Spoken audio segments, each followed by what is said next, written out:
Shalom, shalom. Bienvenue à votre émission préférée, Parole qui éclaire. De quelques endroits où vous vous trouvez, nous vous saluons dans le nom de Jésus. Et comme vous le savez, pour les habitués, nous sommes sur le plateau virtuel de l'Évangile du Royaume. Et nous allons aujourd'hui discuter d'un thème aussi très important comme les autres fois. Mais juste signifier qu'aujourd'hui, nous serons trois. Nous serons trois.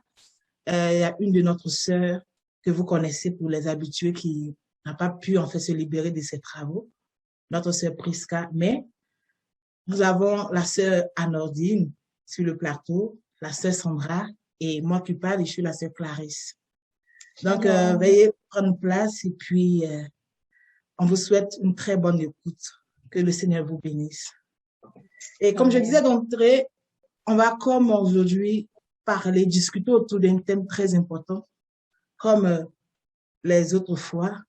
Et le thème, c'est la consécration. La consécration, on sait que c'est quelque chose de très important.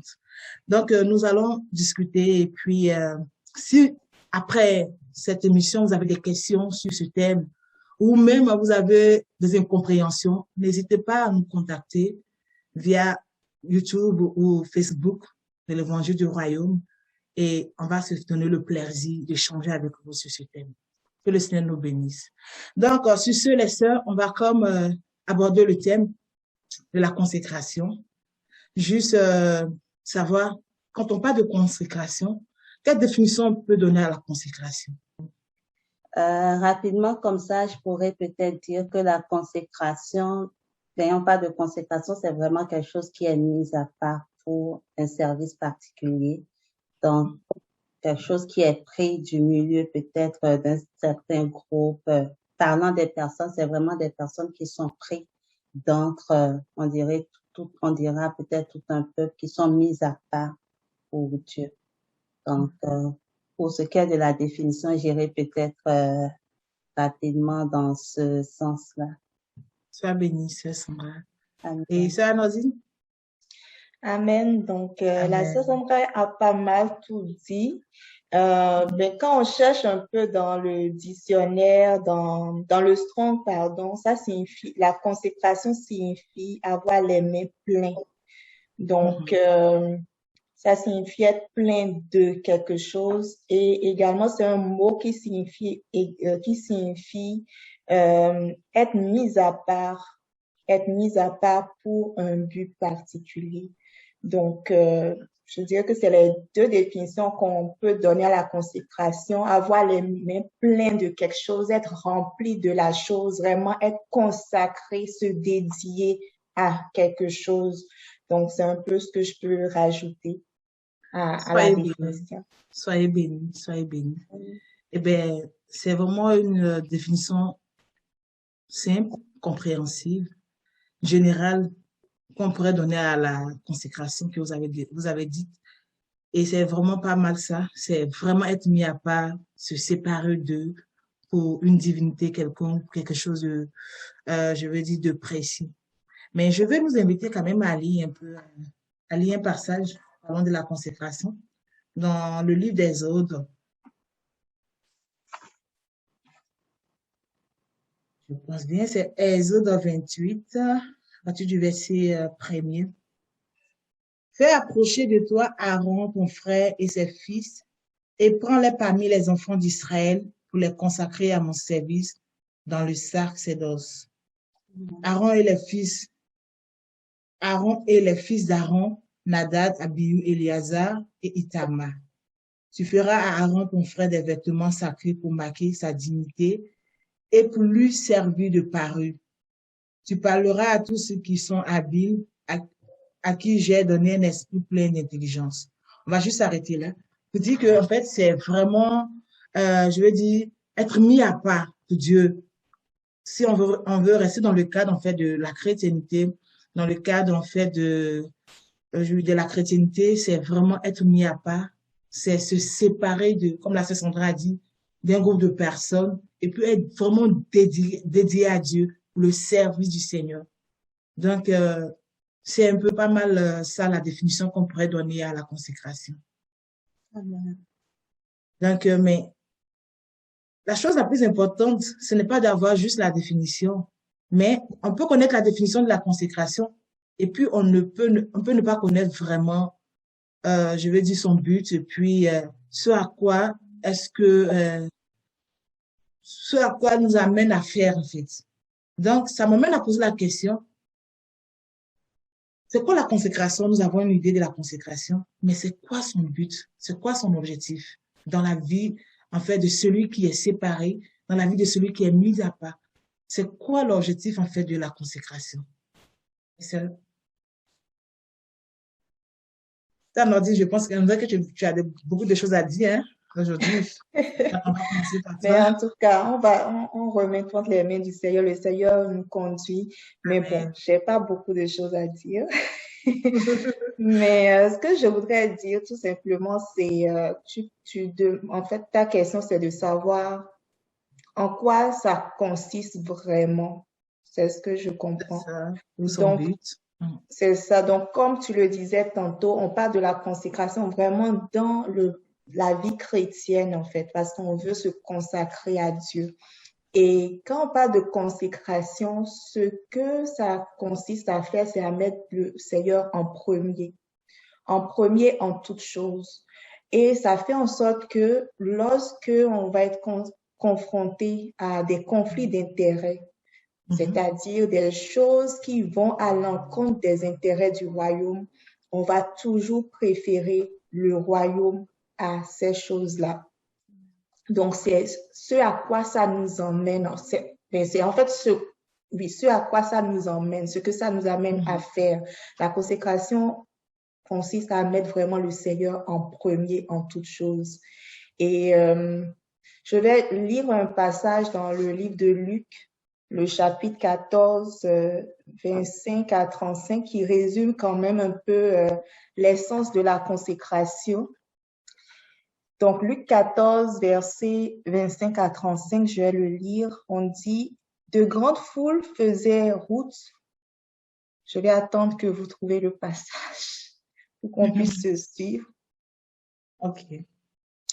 Donc, on dit, de grandes foules faisaient route avec Jésus. Il se retourna et leur dit, si quelqu'un vient à moi et s'il ne hait pas son père, sa mère, sa femme, ses enfants, ses frères et ses sœurs, et même sa propre vie, il ne peut être mon disciple. Et quiconque ne porte pas sa croix et ne me suit pas, ne peut être mon disciple. Donc, quand on prend ce passage-là, on voit vraiment que ce que le Seigneur demande, le Seigneur Jésus demande ici est quand même fort. Il dit, si on ne hait pas son père, sa mère, sa femme, ses enfants, mais c'est pas parce que le Seigneur est contre la famille, c'est pas parce que le Seigneur est contre les choses qui nous sont chères, les personnes qui nous sont chères. Mais le message que le Seigneur veut donner ici, c'est que tout ce qui va aller à l'encontre des intérêts du royaume, nous devons apprendre à renoncer à ces choses-là. Parce qu'on sait très bien que dans un passage des Écritures, je n'ai pas la référence, le Seigneur lui-même dit que celui qui ne prend pas soin des gens qui sont à sa charge ou de sa famille, en fait, celui qui ne prend pas soin de sa famille, il est pire, en fait, qu'un païen, en fait. Donc, le Seigneur veut qu'on prenne soin de nos familles, il veut qu'on prenne soin de nos pères, il veut qu'on prenne soin de nos mères, il veut qu'on prenne soin de nos maris, de nos enfants, etc. Mais le message que le Seigneur veut véhiculer par ce passage, c'est qu'on doit le mettre en premier, en tout, même avant notre père, notre mère. Si ces choses doivent aller à l'encontre du royaume, on doit les mettre de côté pour choisir le Seigneur.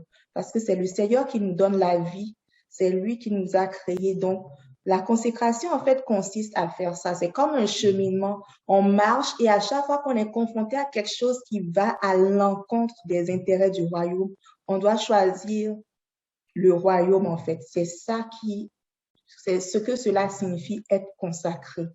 Et quand il le dit, il dit même renoncer à sa propre vie. Donc, des choses même qui nous seront légitimes. Je dis bien vraiment légitimes. Le Seigneur nous dit, si ces choses vont à l'encontre du royaume ou si l'utilisation de ces choses peut nous amener à ne pas atteindre les objectifs du royaume, la consécration consistera dans ce cas-là à mettre ces choses de côté et à choisir le royaume. Donc, je vais laisser la sœur Sandra compléter. Ça bénissait notre. Amen, amen. Je vais prendre la balle au bon alors. Vas-y, c'est ça.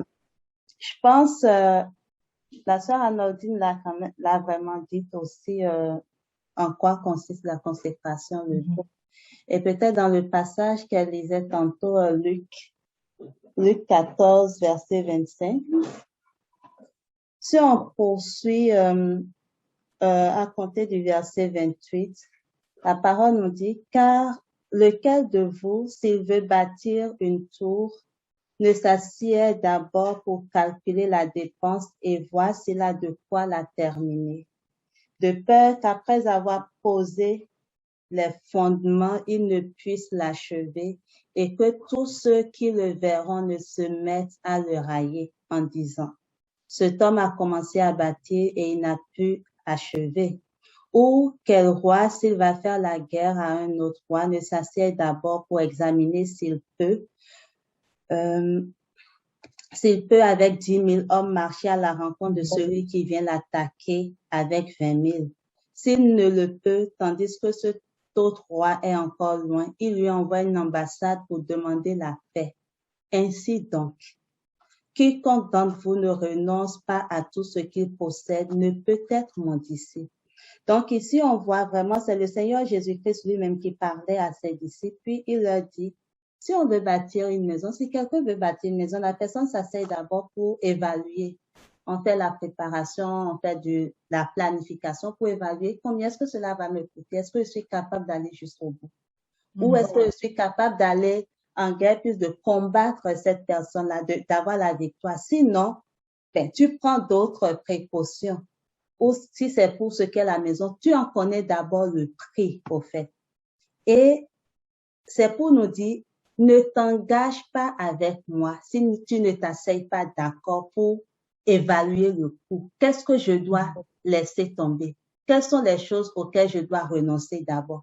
Parce que si on ne fait pas cette évaluation, on se retrouve au fait à la fin comme, oui, je connais Dieu, mais finalement, ses paroles sont trop dures. Qui peut l'entendre? Là, c'est compliqué. Mais le Seigneur, ça veut dire que le Seigneur désire vraiment que si on veut venir avec lui, il faut qu'on aille jusqu'à la toute fin. Il veut pas se contenter au fait d'un juste milieu. Elle a quand même essayé. Non, le Seigneur ne veut pas ça. Il veut d'abord qu'on s'asseye, qu'on évalue toutes choses. Oui, Seigneur, avec ça là, je suis quand même prête à y aller. Je suis quand même prête à continuer avec ça. J'accepte de payer ce prix, de payer tout ce prix. Je suis d'accord de le faire. C'est ça la consécration. Renoncer vraiment à tout ce qui peut nous ralentir au fait, ce qui peut nous empêcher d'atteindre le but. Je peux dire que la consécration, c'est comme un moyen pour parvenir à une finalité. Peut-être qu'on parlera tantôt vocation céleste. C'est un moyen pour parvenir à ça. Donc, quand on ne paye pas ce prix, mais c'est certain que tu peux pas aller à la toute fin au but pour remporter ce que tu dois remporter. Et peut-être pour illustrer, parce que là, c'est Jésus qui parlait aux disciples dans Luc 14. Il leur dit, donc, tu dois faire si tu veux être mon disciple, tu dois accepter de payer tel prix. Or, la parole nous dit que tout disciple accompli sera comme son maître. Donc, si on le fait, qu'on le fait bien, nous serons également comme le maître. Et le passage que je voulais qu'on lise peut-être rapidement, c'est dans Matthieu 14. Le passage dans Matthieu 16, pardon. Matthieu 16, je pense bien, c'est à compter du verset 24. Mais si vous permettez, pour mieux comprendre l'idée que je veux amener, on va le lire à compter du verset 21. J'espère que j'aurai le temps, là. On dit, Matthieu 16, verset 21. Dès lors, Jésus commença à faire connaître à ses disciples qu'il fallait qu'il allât à Jérusalem, qu'il souffrit beaucoup de la part des anciens, des principaux sacrificateurs et des scribes, qu'il fut mis à mort et qu'il ressuscita le troisième jour.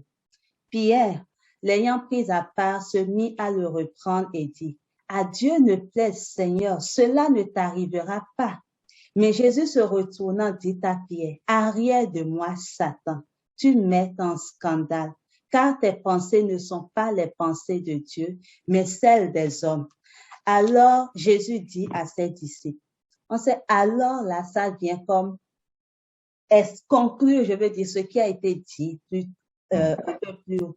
On dit, alors Jésus dit à ses disciples, si quelqu'un veut venir après moi, qu'il renonce à lui-même, qu'il se charge de sa croix et qu'il me suive. Car celui qui voudra sauver sa vie la perdra, mais celui qui la perdra à cause de moi la trouvera. Ainsi de suite. Ici, le contexte, au fait, on voit Jésus qui commence à révéler un peu son plan à ses disciples, puis il leur dit, bientôt, je vais partir à Jérusalem. Je vais mourir, mais 3 jours après, je vais ressusciter dans la gloire. Pas dans la même vie que j'ai actuellement, pas dans le même corps que j'ai actuellement, mais je dois passer par tout cela pour pouvoir ressusciter dans une vie, au fait, glorieuse, une vie, je dirais, en tout cas, l'immortalité, l'incorruptibilité, l'immortalité. C'est peut-être pas l'état qu'il était au moment où il parlait. Et Pierre qui entend ça dit, non, non, non, non, Seigneur, à Dieu ne plaît, jamais cela ne t'arrivera. C'est normal, Jésus se retourne vers lui pour dire, arrière de moi, Satan. Pourquoi? Ce que Christ veut faire, il veut passer par un moyen. Il veut renoncer au fait à tout ce qui est de ce monde, à sa propre vie, pour pouvoir acquérir une vie beaucoup plus glorieuse. Et Pierre dit, non, non, non, parce que Pierre regardait les choses du point de vue charnel à ce moment T. Il ne voyait pas l'aspect divin, l'aspect spirituel de tout ce que Christ disait. Mais ce que Christ était en train de lui dire, c'est que la voie par excellence, là, c'est que tu renonces à tout ce qui est de ce monde, à tout ce qui est de cette terre, à tout ce qui est de cette chair. Il faut que tu renonces à tout. Si tu veux avoir la vie vraiment comme la vraie vie, là, si tu veux l'avoir, il faut vraiment que tu renonces à tout ce qui peut sembler, je dirais, de valeur pour ceux qui regardent avec les yeux physiques. Mais comme pouvait le dire Paul, tout cela, c'est comme de la boue. Donc, c'est pour cela que Jésus, il a comme réprimandé au fait Pierre. Parce que Pierre il ne voyait pas au fait ce chemin glorieux-là. Et c'est ça que Dieu, il veut pour nous. Oui, c'est vrai, il va mourir, mais c'est pas ça qui compte. C'est pas juste ça. Pour voir la résurrection. Pas la résurrection dans le même corps, non. C'est un corps illimité. Au fait, on parle vraiment de la vie, quand on prend la vie la plus élevée, là, c'est cette vie-là. Donc, pour dire que la consécration, là, c'est un moyen pour parvenir à quelque chose de beaucoup plus glorieux. Et Christ a eu à passer par là. Après avoir expliqué tout cela à ses disciples, il dit, si toi-même tu veux parvenir à cette vie à laquelle moi-même je suis entré 3 jours après la mort, si tu veux parvenir à ça, il faut que toi aussi tu renonces à ci et ci. Donc, je peux dire que oui, c'est un prix à payer. Oui, ça peut faire mal si on le regarde juste sur le plan physique, comme Pierre, il regardait vraiment sur le plan charnel, mais on n'est pas perdant là-dedans. Au contraire, on est les plus grands gagnants. Je pense que je vais peut-être m'arrêter là rapidement. Il y a beaucoup à dire sur le sujet, mais je vais quand même m'arrêter d'abord pour laisser ma sœur Béni, parler. Sœur Sandra, sois bénie. Ça fait plaisir d'entendre toutes ces choses-là. Ça fait du bien à l'oreille, ça fait du bien à l'âme. Mais bon, comme nous sommes pris par le temps, et puis pour bien faire les choses, on va pas trop s'étaler. Sinon, on pourrait comme retenir que la consécration, c'est vraiment se mettre à part pour une chose ou même pour une divinité quelconque. Et se séparer de être mis à part pour faire quelque chose de précis. Et aussi, son but, c'est de nous amener à renoncer à nous-mêmes, à nos propres intérêts, à tout ce ce à quoi on pourrait s'attacher, qui nous sont proches, qui nous sont chers, je veux dire, qui rentrent dans nos intérêts pour pouvoir servir Dieu. Donc, voilà ce qu'on pourrait retenir sur ce thème, sur la définition et son but. Je pense que vous avez pris du plaisir à nous écouter. Et c'est sûr qu'on n'a pas dit assez parce qu'on est prise par le temps. Mais laissez-moi vous dire que je vais vous donner rendez-vous pour la prochaine, la prochaine discussion. Et on aura le temps, par la grâce du Seigneur, d'étaler encore plus. Et n'hésitez pas à poser des questions et à mettre aussi vos incompréhensions via Facebook, via YouTube, sur le site de l'Évangile du Royaume. Nous sommes là, nous voulons échanger avec vous parce que notre objectif, c'est que nous comprenions ensemble les choses du Seigneur pour grandir, pour atteindre en fait l'objectif que Dieu s'est assigné depuis le commencement. Donc, sur ce, on va vous laisser et on vous dit shalom, prenez soin de vous et que la grâce de Dieu repose sur vous. Soyez bénis, Dieu nous garde. Soyez bénis, shalom. Shalom.